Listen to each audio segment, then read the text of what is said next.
This week's episode is brought to you by Away. Away was founded by two friends from New York who found themselves at JFK with dead phones, delayed flights, and a bright idea: luggage with power. Thus, the Away carry-on was born. After asking thousands of people how they pack, why they travel, and what bugs them most about their luggage, they designed a bag that solved a few old problems, like sticky wheels, and a few new ones too, like dead cell phones. Away uses high-quality materials while offering a much lower price compared to other brands by cutting out the middleman and selling directly to you. You can choose from 9 colors and 4 sizes: the carry-on, the bigger carry-on, the medium, and the large. All the suitcases are made with premium German polycarbonate, unrivaled in strength and impact resistance, and also very lightweight. The interior features a patent-pending compression system, which is very helpful for overpackers. It also has 4 360-degree spinner wheels, which guarantee a smooth ride. Now, both sizes of the carry-on are also able to charge all cell phones, tablets, e-readers, and anything else powered by a USB cord. A single charge of the Away carry-on will charge your iPhone 5 times. There's also a 100-day free trial. You can live with it, travel with it, Instagram it, and if at any point you decide it's not for you, you can return it for a full refund, no questions asked. There's also a lifetime warranty, so if anything breaks, they will fix it or replace it for you for life. Now, as the Duncan family continues to consolidate and purge things for the big move to Paris, one thing that is not going to get purged is the Away bag, which is going to come in very handy. Not just for carrying our stuff, but also for making sure various cell phones and Kindles don't run out of juice as poor mom and dad ferry 2 small children on whatever it's going to be, 18, 24 hours to get from Madison to Paris. That's going to be a long day.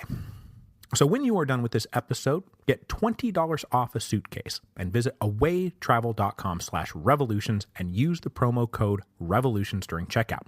That again, awaytravel.com/revolutions and use the promo code revolutions.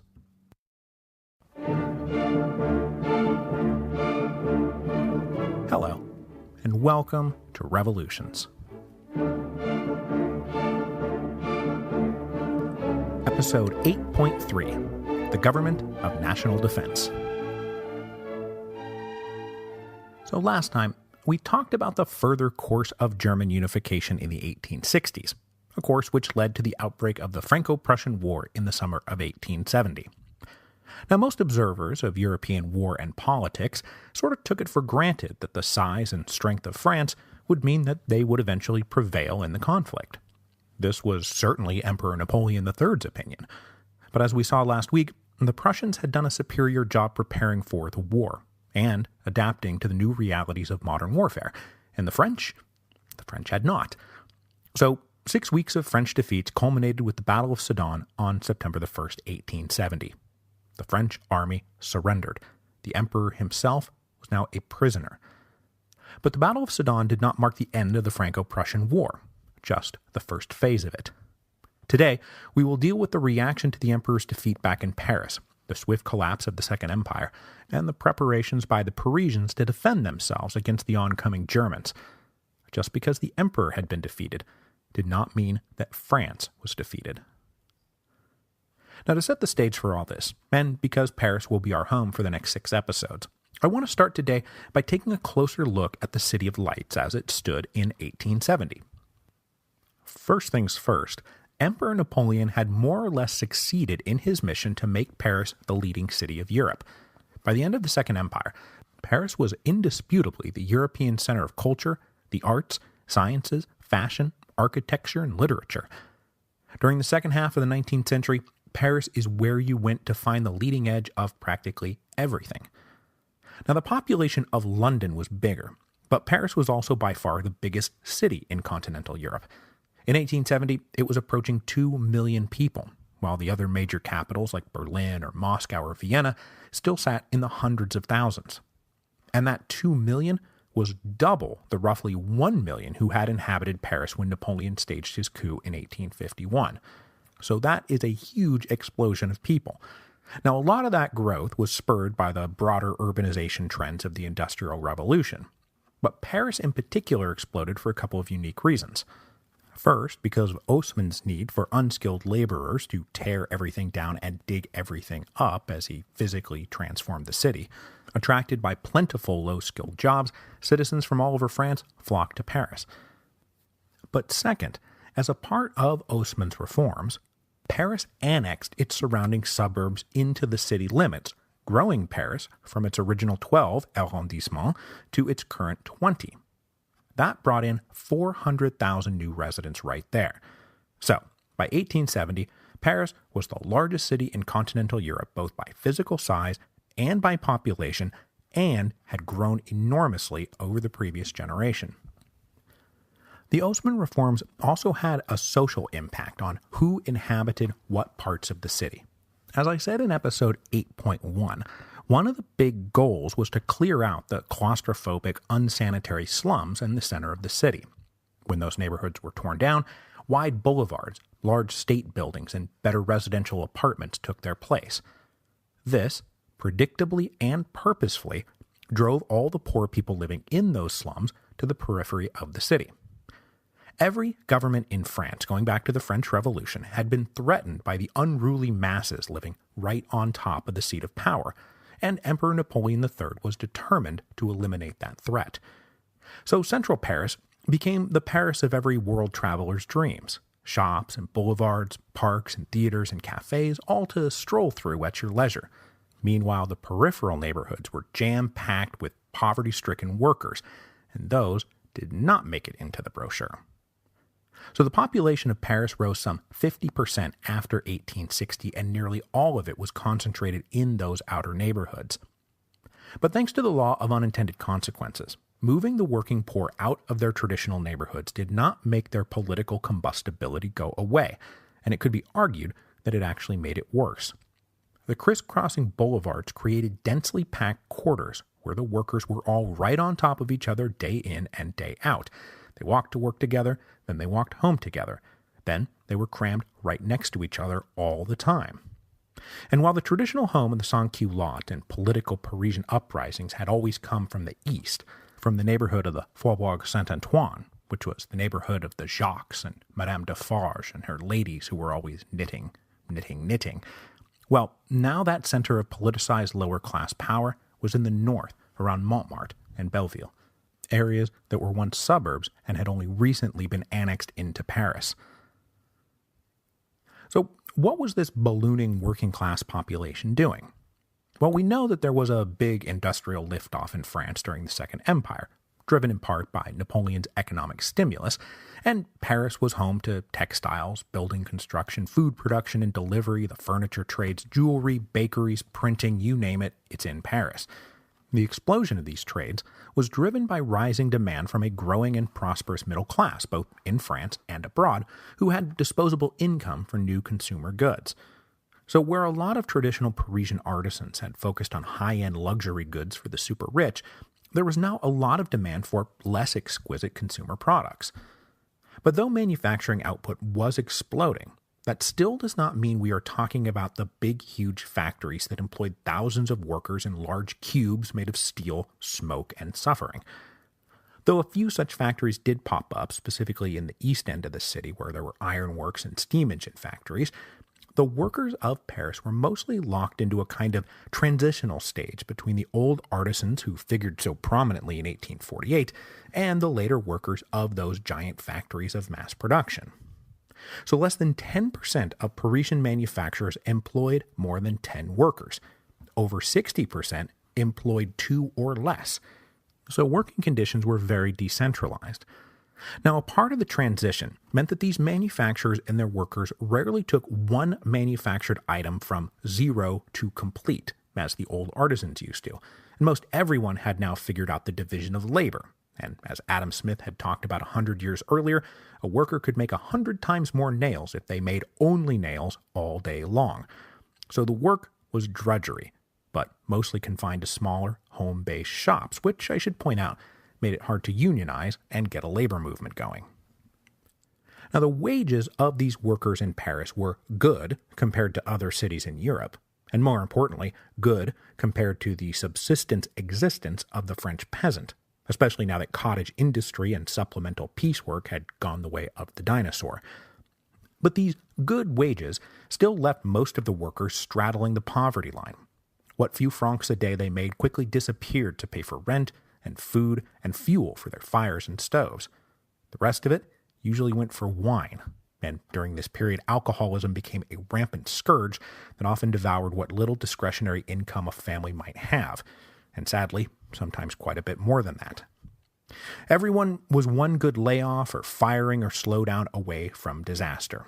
And at any given time, roughly a quarter of the population of Paris was living that disaster, living below the poverty line.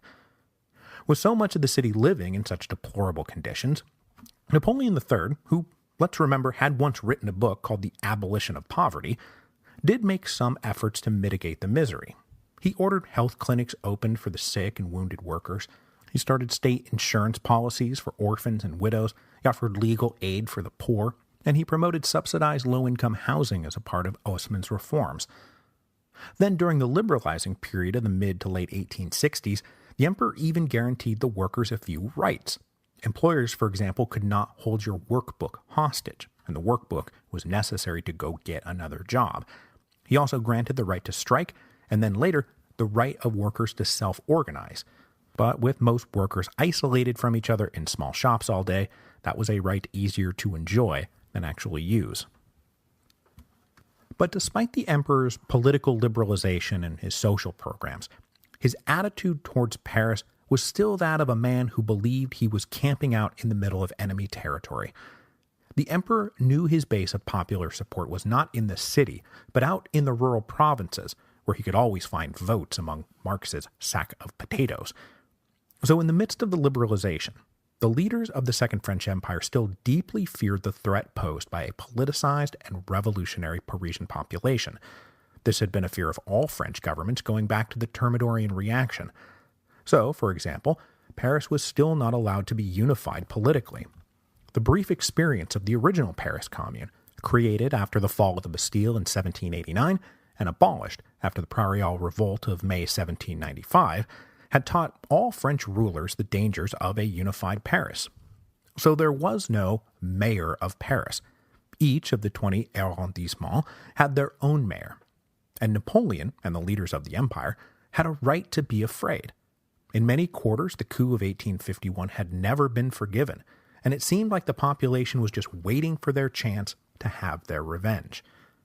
When they were finally given the right to voice their opinion in the last very liberal election of the empire, held in 1869, Paris voted for delegates who straight up opposed the empire to the tune of 65% to 35%.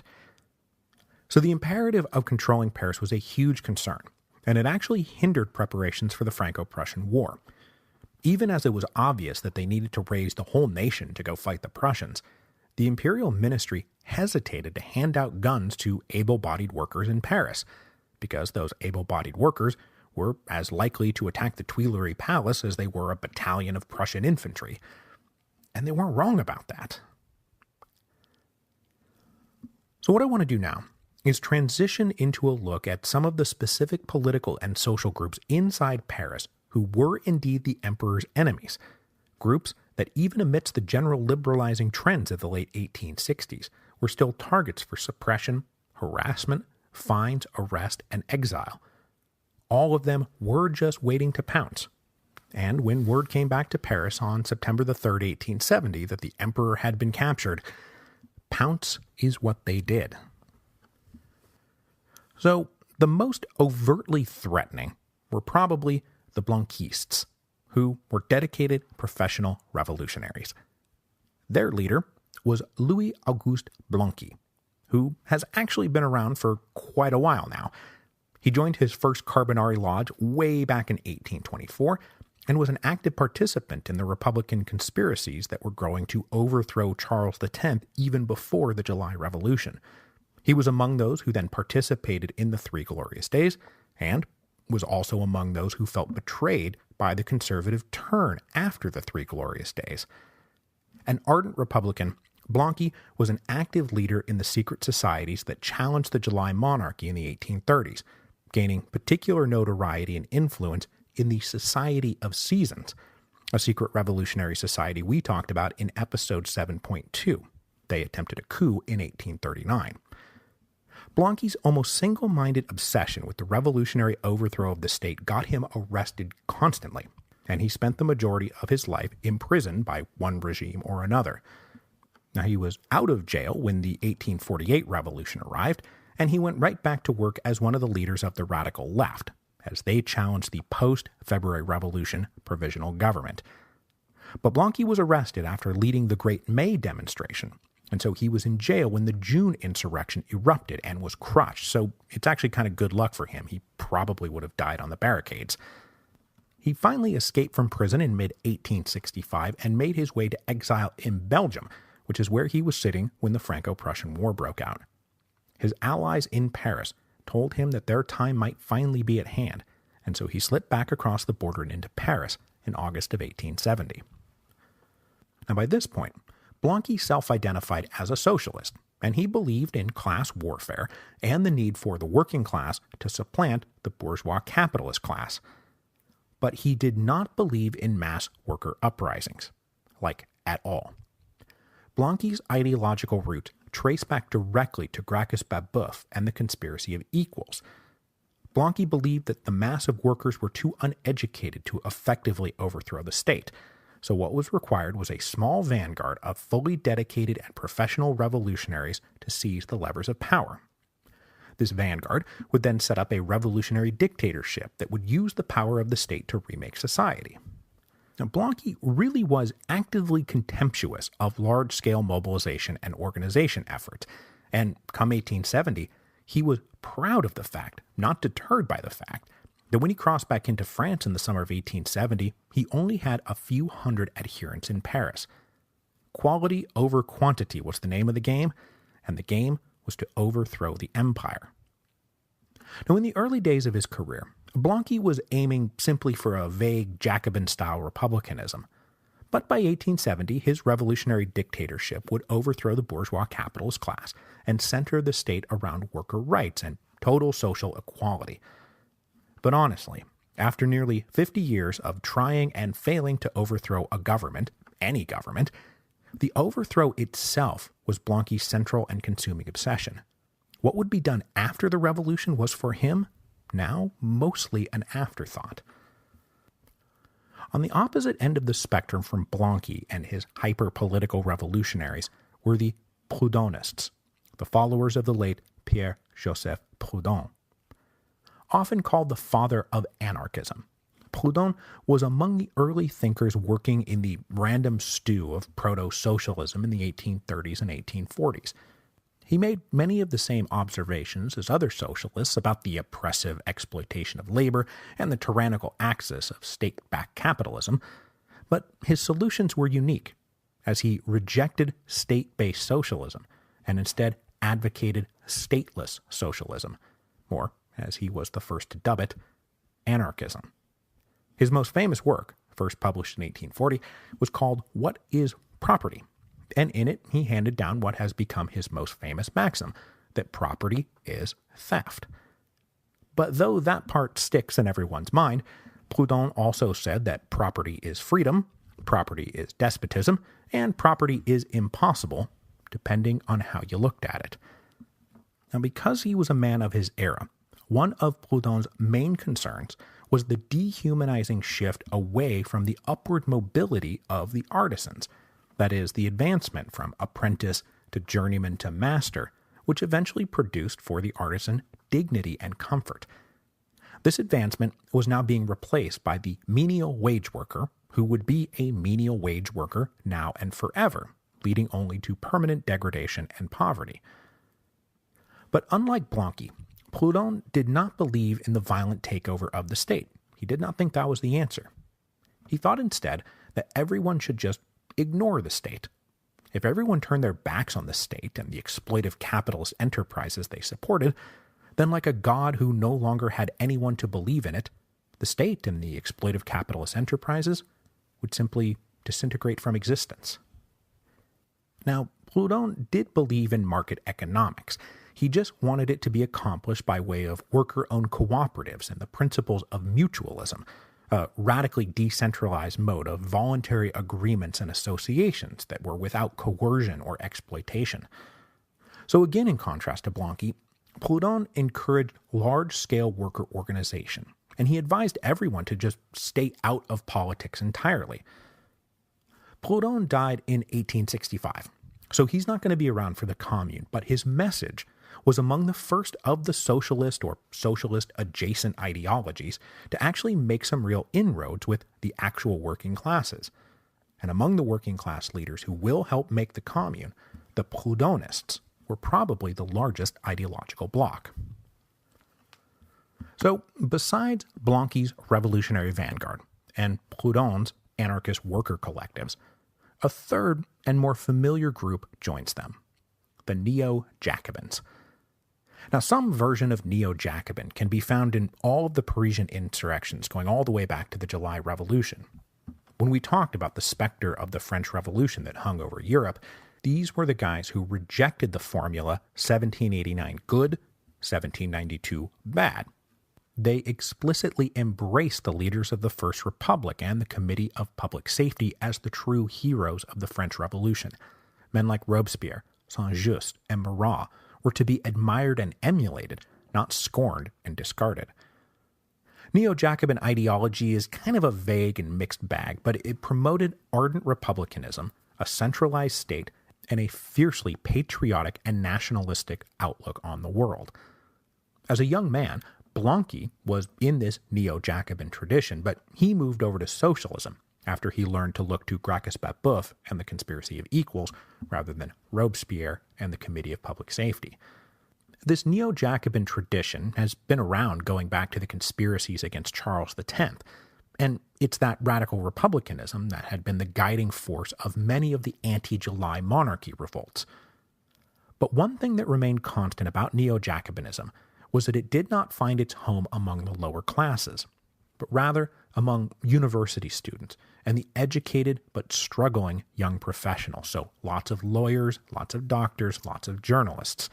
They hated the empire, they despised the emperor, and they could not wait to declare a new republic. But they were clearly more focused on the political question than the social question. And though they were eager to recreate a kind of Jacobin sans-culotte alliance, they were not prepared to turn the world upside down, the way that the Blanquists and the Proudhonists most certainly were. And the final group we need to talk about was the group that was initially ascendant in the wake of the collapse of the Second Empire, which we're going to talk about here directly. This is the respectable Republican opposition.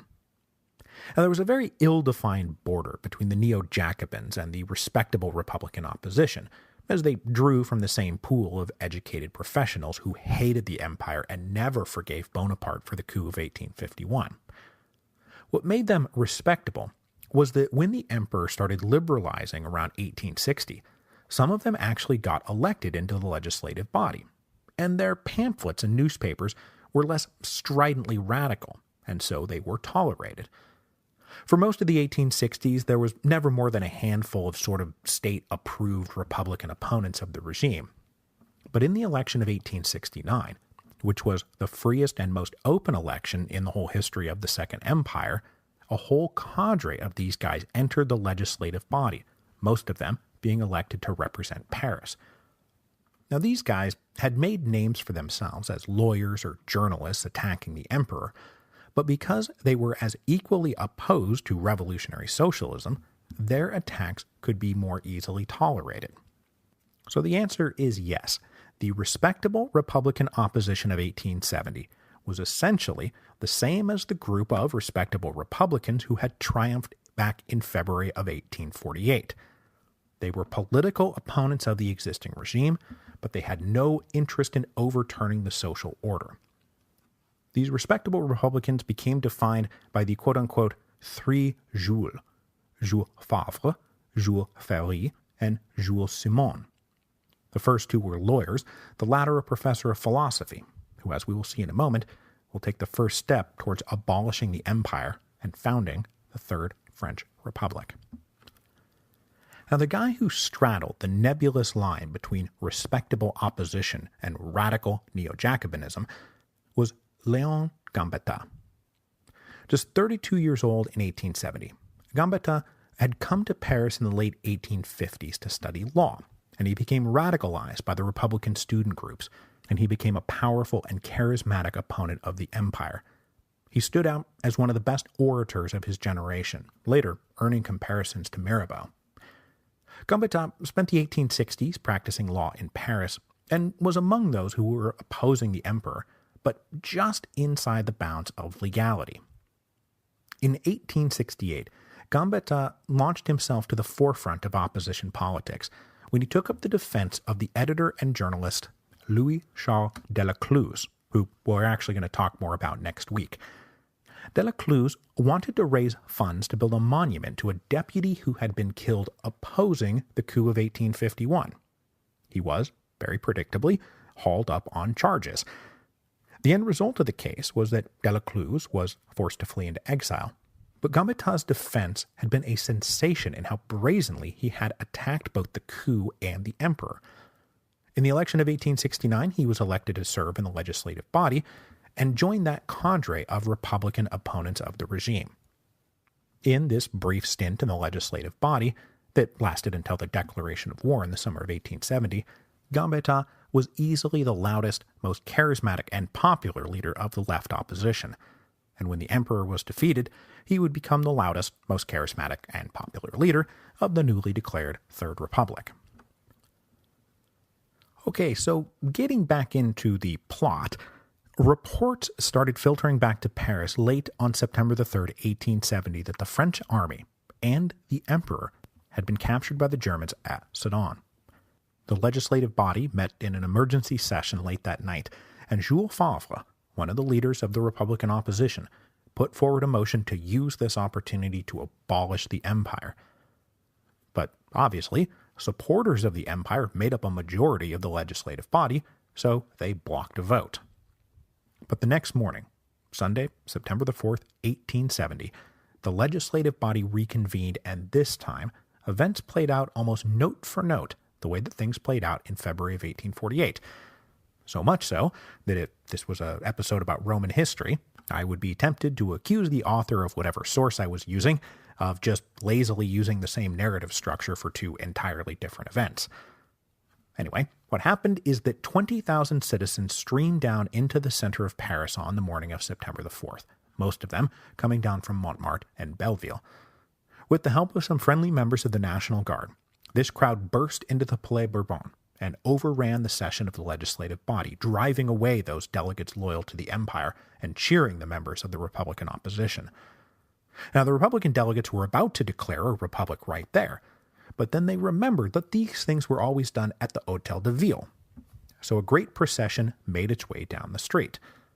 When this mob arrived at the Hôtel de Ville, they found even more people gathered, along with leftist leaders and neo-Jacobin Republicans.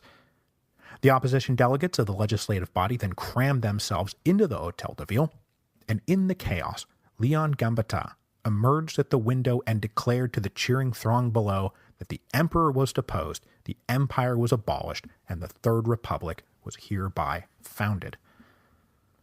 Now, with most of the existing legislative body still in the bag for the empire, the men who gathered at the Hôtel de Ville had to figure out a way to make sure that nobody else got in their way.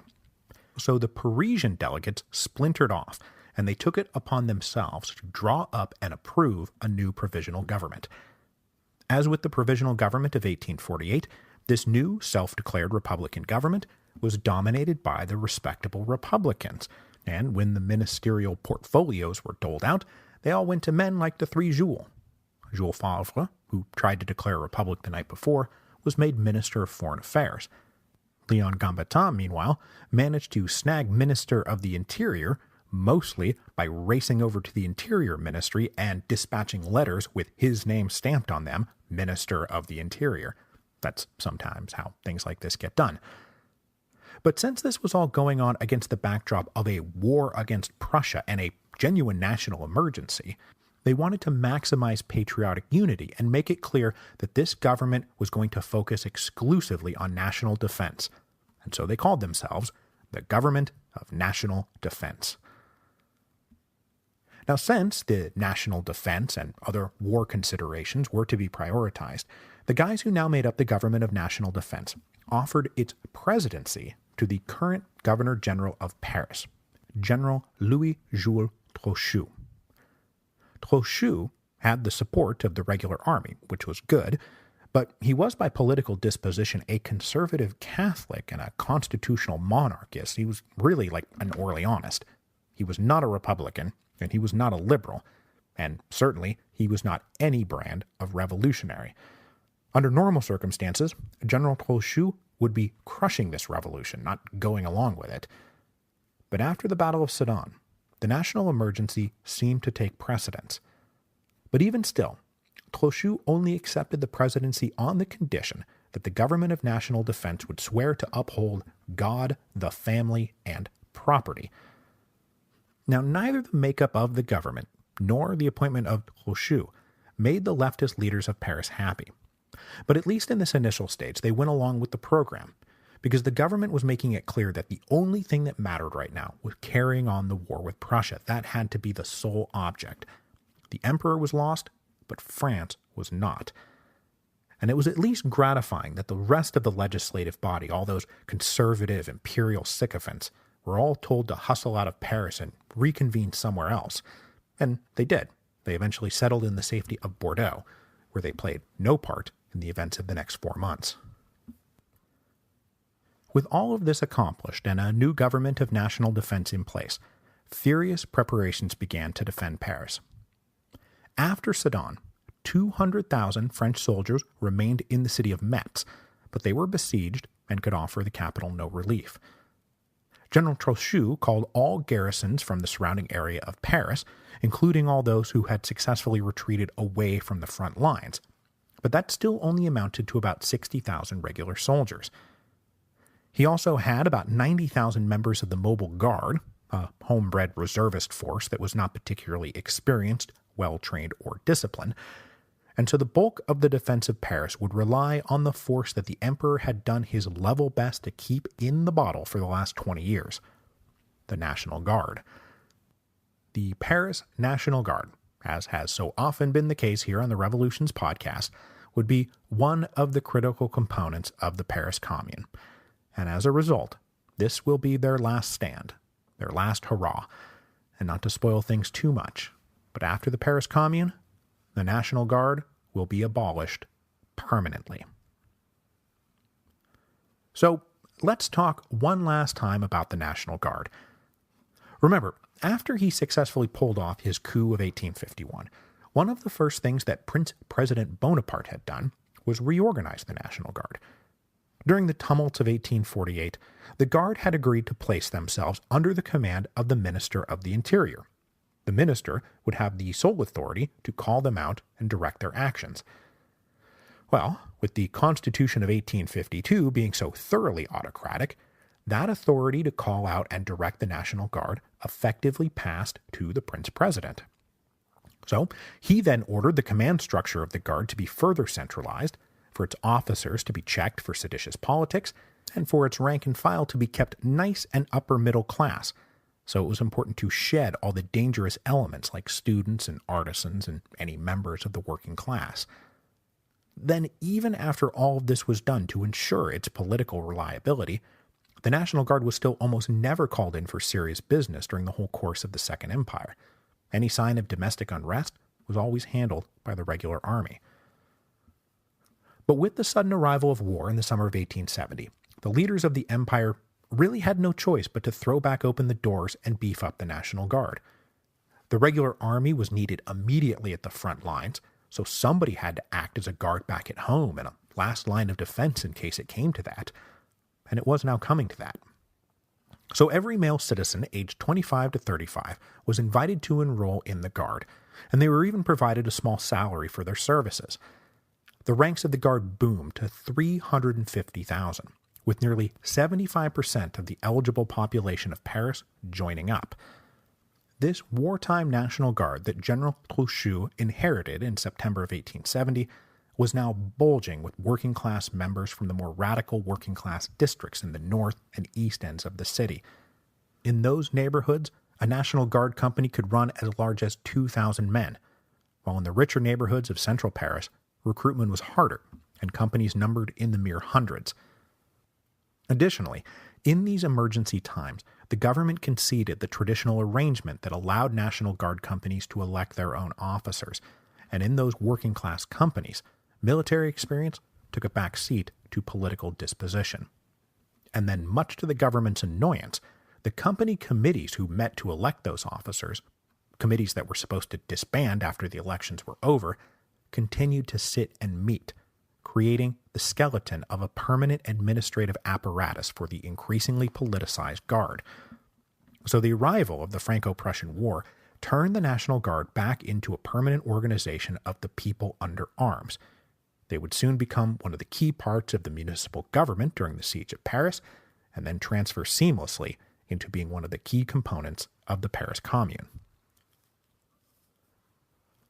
With basically no French army left in the field, the Government of National Defense hastily prepared to defend Paris with the roughly 500,000 men at their disposal. When Adolphe Thiers had been Prime Minister of the July Monarchy back in the late 1830s and early 1840s, he had initiated construction of a new defensive wall about 20 feet tall with nearly 100 bulwarks and 17 fortified gates.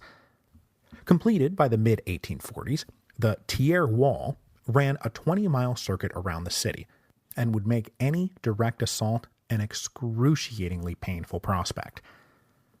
Complementing the Thiers Wall was a further ring of 16 newly built or refurbished fortresses that commanded high ground at strategic points around the city, creating a buffer zone around Paris with a circumference of some 40 miles.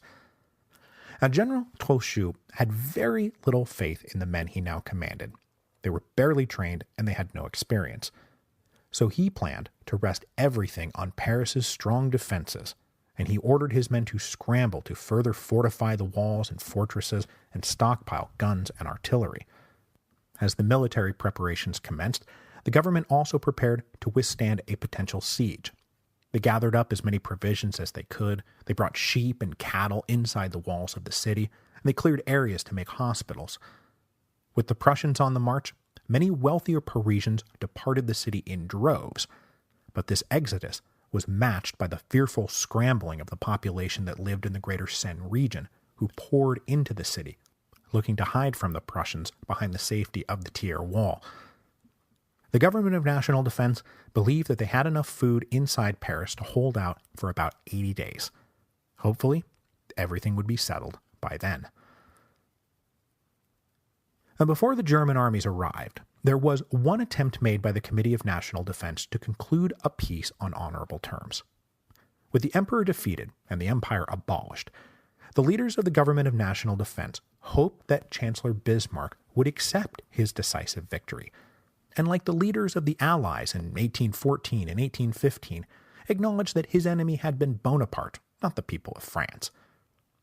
So, self-proclaimed Foreign Minister Jules Favre traveled out to meet with Bismarck, and maybe bring an end to all of this. Favre was willing to offer a monetary indemnity and even give up some overseas colonial holdings as the price of peace. But he discovered that Bismarck wanted quite a bit more than that. Riding high on the German victories and wanting to guarantee the defensibility of the future borders of his envisioned German Empire, Bismarck demanded the French cede the departments of Alsace and most of Lorraine. Favre was incensed, and he famously said that France will not, quote, yield an inch of its territory nor a stone of its fortresses, and that if those were Bismarck's terms, then the war would continue.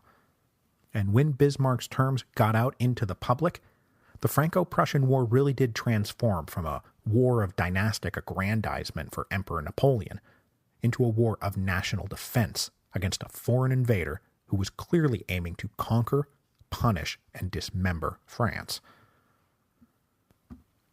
With no deal to be made, Favre returned to Paris. On September the 15th, the first German units arrived at the outskirts of that ring of fortresses around Paris.